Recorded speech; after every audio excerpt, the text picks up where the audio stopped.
بسم اللہ الرحمن الرحیم۔ السلام علیکم معزز ناظرین کرام، آج کے اس ویڈیو میں ہم بات کریں گے آپ صلی اللہ علیہ وآلہ وسلم نے جب نبوت کا اعلان کیا۔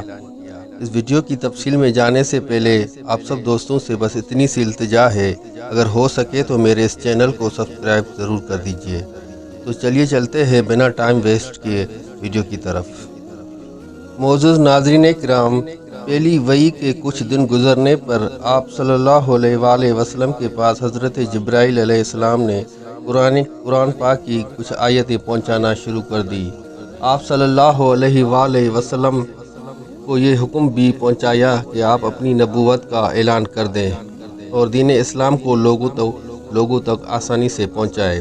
آپ صلی اللہ علیہ وآلہ وسلم نے اسلام کی اچھی باتیں سب سے پہلے اپنے گھر والوں کو بتائیں، جسے سن کر آپ صلی اللہ علیہ وآلہ وسلم کی بیوی حضرت خدیجہ رضی اللہ تعالی عنہ فوراً مسلمان ہو گئی، اور چچا ابو طالب کے بیٹے حضرت علی، جن کی عمر اس وقت 9 برس تھی، وہ بھی مسلمان ہو گئے۔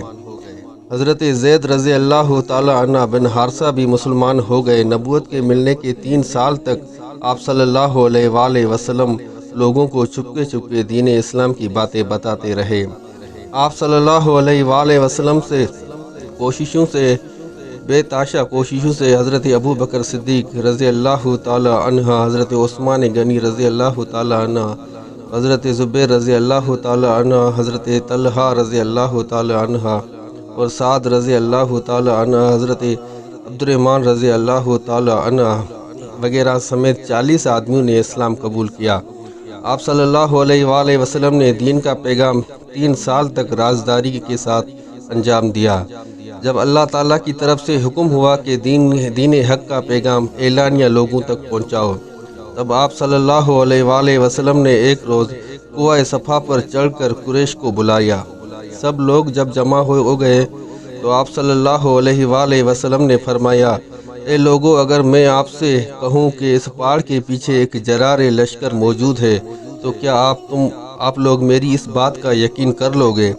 سب لوگ یک زبان ہو کر بولے، ہاں، کیوں نہیں، کیونکہ آپ نے ہمیشہ سچ بولا ہے، سیدھی اور سچ راہ پر چلتے ہیں، ایسے میں امین کی بات کو کون جھوٹا سمجھ سکتا ہے؟ آپ صلی اللہ علیہ وآلہ وسلم نے فرمایا، میں تم کو خبر دیتا ہوں کہ اللہ ایک ہے، اس کا کوئی شریک نہیں۔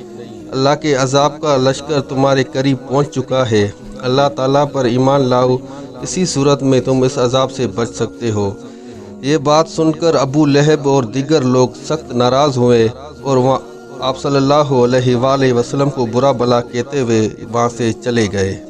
آپ صلی اللہ علیہ وآلہ وسلم نے اپنی واعظ جاری رکھتے ہوئے فرمایا کہ اللہ کو ایک ہی مانو اور وہی ذات ہے جس کے آگے سر جھکایا جا سکتا ہے، لہذا تم اس کے آگے سر جھکاؤ، اس کی عبادت کرو۔ بلا شبہ اللہ تعالیٰ کی ذات تمام عیبوں سے پاک ہے۔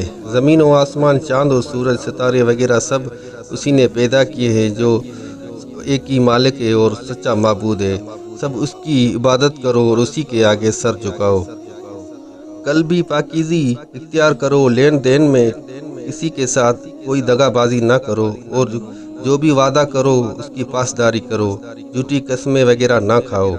یہ سب کہہ کر پھر آپ صلی اللہ علیہ وآلہ وسلم نے بات یہاں پر ختم کی۔ مکہ کے کافر مسلمان ہونے والوں کو تنگ کرتے تھے، اس کے باوجود قریش کے لوگ مسلمان ہوتے جاتے اور پھر اسلام پر قائم رہتے تھے۔ حضرت صلی اللہ علیہ وآلہ وسلم کی نبوت کے 5ویں برس میں عمر فاروق بن خطاب ایمان لائے اور ان کے سبب اسلام میں تقویت اور عزت زیادہ ہوئی۔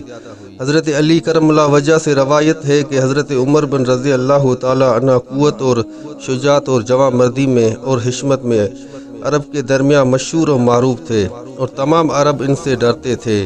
جب حضرت امیر حمزہ ایمان لائے تب ابو جہل نے ولید، مغیرہ، ابو سفیان اور ابو لہب اور حضرت عمر کے باپ اور دیگر سرداران کو بلا کر کہا، اے قریش کے سرداروں، امیر حمزہ محمد بن عبداللہ پر ایمان لا کر کیا بے ہدہ اخرافات باتیں کرتا ہے؟ ایسی باتیں کسی نے نہیں کی اور نہ کسی سے ایسی باتیں سنی۔ یہ سن کر ابو لہب نے کہا، اے ابو الحکم، میری بات سن لو، پہلی بات تو یہ ہے کہ محمد بن عبداللہ کا سر کاٹ لوں، اس کے بعد اس کے یاروں کا تدارک کیا جائے گا۔ ابو جہل نے یہ بات سن کر کہا، قسم ہے مجھے لاتی و عزی کی کہ جو کوئی بھی مجھے محمد بن عبداللہ کا سر کاٹ کر لا کر دے گا، میں اس کو 1 شتر بوجھ کے برابر چاندی اور سونا اور 10 غلام اور 1 لونڈی دوں گا۔